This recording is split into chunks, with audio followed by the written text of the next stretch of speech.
Welcome back to the deep dive. We love digging into good topics, and today we're going to be exploring some fascinating vocabulary that you might have encountered on your, your English learning journey.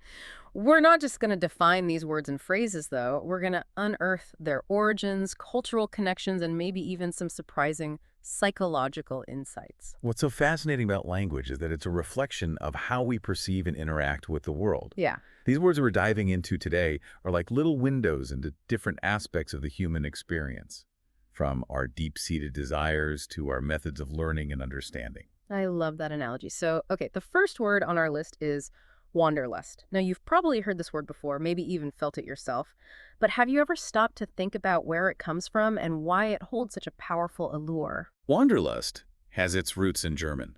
It combines wandern, meaning to hike or wander, with lust, which signifies desire or pleasure.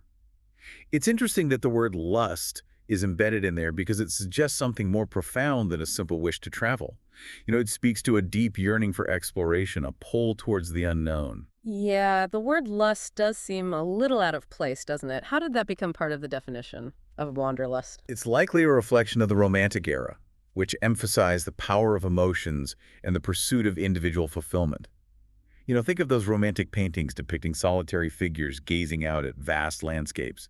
That sense of longing for something beyond the everyday is at the heart of wanderlust. Makes so much sense. Our source material gives us this example. After seeing breathtaking photos of the Alps, Julia's wanderlust was ignited. It's almost as if Julia's been bitten by the travel bug, right? Exactly. And speaking of travel bug, that's actually one of the synonyms listed in our source material. Others include travel fever, itch to travel, and restlessness for adventure. Each of these synonyms captures a slightly different nuance of wanderlust. Yeah, I'm curious. Do you think the intensity of wanderlust has changed in our modern hyper-connected world? On one hand, we're bombarded with images of exotic destinations, but on the other hand, maybe that makes the world feel a little less mysterious. That's a great question, and it speaks to how language evolves alongside our experiences. Maybe wanderlust today is less about escaping to uncharted territories and more about seeking authentic experiences, connecting with different cultures, or simply finding a sense of awe and wonder in a world that can often feel predictable. That's a really interesting perspective. So for our listeners out there, maybe take a moment to consider what wanderlust means to you. Is it a yearning for far-flung adventures, or is it something you can cultivate closer to home? And maybe even think about how your definition of wanderlust has evolved over time. Have the things that spark that desire in you changed as you've experienced more of the world? All right, let's shift gears now and talk about a phrase that's probably familiar to anyone who's ever been a student. Hit the books. Now, I know you're not advocating for physical violence against textbooks. Definitely not. Though I admit the mental image is quite amusing. Right. Makes you wonder where this expression came from. Did students in the past actually whack their books to absorb knowledge through osmosis? I mean, I've tried some unconventional study methods, but that one seems a bit extreme. I doubt it. Though it's fascinating to consider the possible origins. Our source material defines hit the books as simply studying diligently. But I think there's more to it than that. Let's imagine a student in the 19th century, hunched over their books by candlelight. Do you think the physicality of studying back then might have influenced the phrase hit the books? Maybe it was less about violence and more about the intense focus and effort required to learn? That's a really interesting point. It makes you appreciate how much our learning environments have changed. I mean, I can't imagine studying by candlelight. I need at least 3 different lighting sources and a perfectly curated playlist to get in the zone. And that speaks to how language reflects cultural shifts, too. What hitting the books means to a student today might be very different from what it meant a century ago. Yeah, our source material provides the example. With exams looming, Chris knew it was time to hit the books and prepare thoroughly. Poor Chris. Sounds like he's got a lot of work ahead of him. Indeed. Yeah. Though Chris is definitely not alone in that experience. We've all been there, that feeling of impending deadlines and the need to buckle down and focus. Absolutely. And the source material gives us some great synonyms for hit the books, cram, study hard, and burn the midnight oil. Each of these words paints a slightly different picture of the study experience. I'd say cram has a certain sense of urgency and maybe even a bit of desperation, while burn the midnight oil suggests a more dedicated all-nighter kind of study session. Exactly. And then there's study hard, which is just straightforward and to the point. But even in its simplicity, it conveys a sense of discipline and effort. So for our listeners who might be facing a mountain of homework or an upcoming test, remember to hit the books metaphorically, of course. Now let's transition to a word that invites us to embrace a more contemplative state of mind. Pensive. Close your eyes for a moment and imagine yourself gazing out a rain-streaked window, lost in thought. That feeling, my friends, is the essence of pensiveness. That's a beautifully evocative word, isn't it? Pensive captures that state of deep contemplation, often tinged with a hint of sadness or wistfulness. Yeah, it's interesting that you mentioned sadness because I don't always associate pensiveness with negative emotions. I think it can also be a state of quiet reflection, a time for processing thoughts and emotions without judgment. I completely agree. Pensiveness isn't necessarily about feeling sad. It's more about being absorbed in your thoughts, whatever those thoughts might be. And as our source material points out, it often involves a degree of introspection, a turning inward to examine one's feelings and experiences. So, speaking of introspection, our source material gives us this example. Staring at the sunset, Maria became pensive, wondering about the future.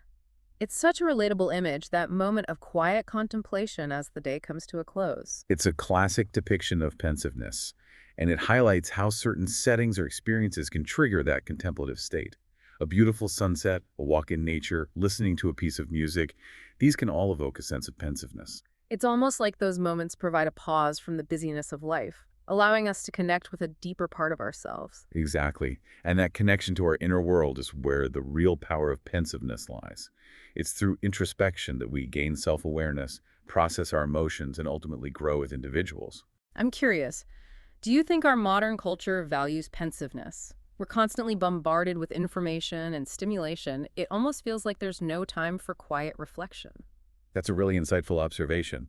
It's true that our fast-paced, technology-driven world often discourages introspection, but perhaps that makes it even more important to carve out those moments of pensiveness, to resist the urge to constantly be on and allow ourselves the space to simply be. That's such a good point. Maybe pensiveness is a form of resistance in a way of reclaiming our attention and choosing to focus inward rather than on the external noise. I love that perspective. And it speaks to the potential benefits of pensiveness. Mm. It's not just about daydreaming or indulging in melancholy. It's about cultivating self-awareness, Mhm. fostering creativity, and connecting with a deeper sense of purpose. And remember, our source material provides some helpful synonyms for pensive. Thoughtful, reflective, and contemplative. Each of these words captures a slightly different nuance, but they all share that core element of deep thought. It's fascinating how language provides us with so many ways to describe the same concept.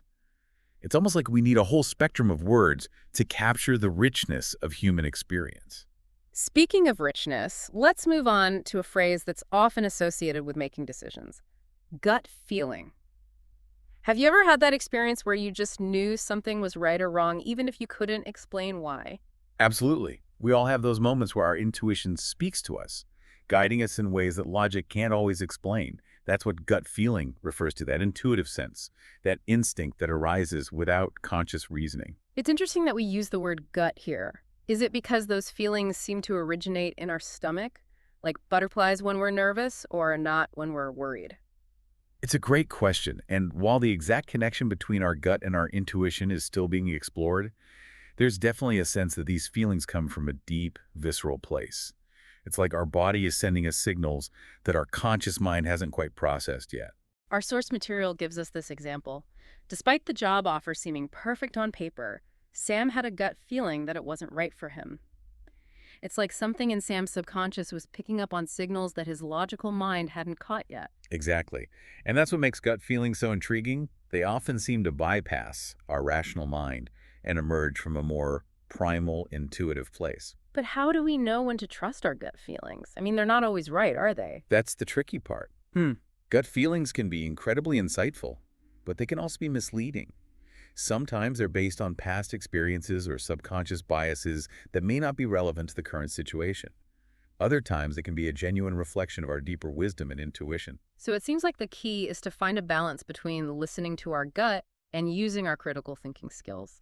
It's about recognizing that gut feelings are a valuable piece of information, but not the whole story. I couldn't agree more. It's about integrating our intuition with our logic, using both our head and our heart to make decisions. And remember, our source material offers some helpful synonyms for gut feeling, intuition, instinct, and hunch. Do you think these words are interchangeable, or do they carry slightly different meanings? While they all relate to that sense of inner knowing, there are subtle differences. Intuition often suggests a more developed form of inner wisdom, while instinct usually refers to a more primal, immediate response. Hunch implies a guess or suspicion, often based on limited information. It's fascinating how language provides us with such nuanced ways to express these complex ideas. It truly is. And as we wrap up our deep dive today, I'm struck by how these seemingly simple words, wanderlust, hit the books, pensive, gut feeling, actually reveal so much about the human experience. They speak to our desire to explore, our capacity for deep thought, and our ability to tap into a wisdom that goes beyond logic. And they remind us that language is a powerful tool for understanding ourselves and the world around us. So, to our listeners out there, I encourage you to embrace your wanderlust, hit the books with enthusiasm, indulge in moments of pensiveness, and don't be afraid to trust your gut feeling every now and then. But most importantly, keep exploring the richness of language and discover the hidden gems that are waiting to be unearthed. And remember, language is a living, breathing thing. It's constantly evolving, so keep learning, keep questioning, and keep discovering the power of words. What other fascinating words and expressions are out there just waiting to be discovered? That's something to ponder, isn't it? Thanks for joining us on this deep dive into the world of English vocabulary. Until next time, happy exploring. Yeah, it really is amazing how much we can learn just by paying attention to the words we use. Absolutely. And as we wrap up this deep dive, it's fascinating to consider how these four words, seemingly simple on the surface, connect to different facets of what makes us human. Okay, so let's recap, shall we? So we started with wanderlust, that deep-seated yearning for exploration that seems to be woven into our very nature. Then we moved on to hit the books, a phrase that speaks to our drive to learn and expand our understanding. From there, we explored pensive, that contemplative state that allows us to connect with our inner world and process our thoughts and emotions. And finally, we delved into gut feeling, that intuitive sense that guides us in ways that logic can't always explain. It's almost like these four words form a compass, pointing us towards different aspects of the human experience. That's a beautiful way to put it. So for our listeners out there, maybe take a moment to reflect on how these words resonate with you personally. What sparks your wanderlust? What motivates you to hit the books? When do you find yourself feeling most pensive? And how often do you trust your gut feeling? And here's a final thought-provoking question to leave you with. As we've seen, even familiar words like wanderlust and gut feeling hold hidden depths.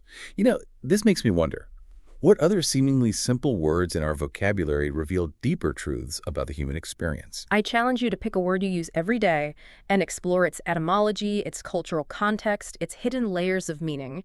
You might be surprised by what you discover. Thanks for joining us on this deep dive into the world of English vocabulary. Until next time, happy exploring!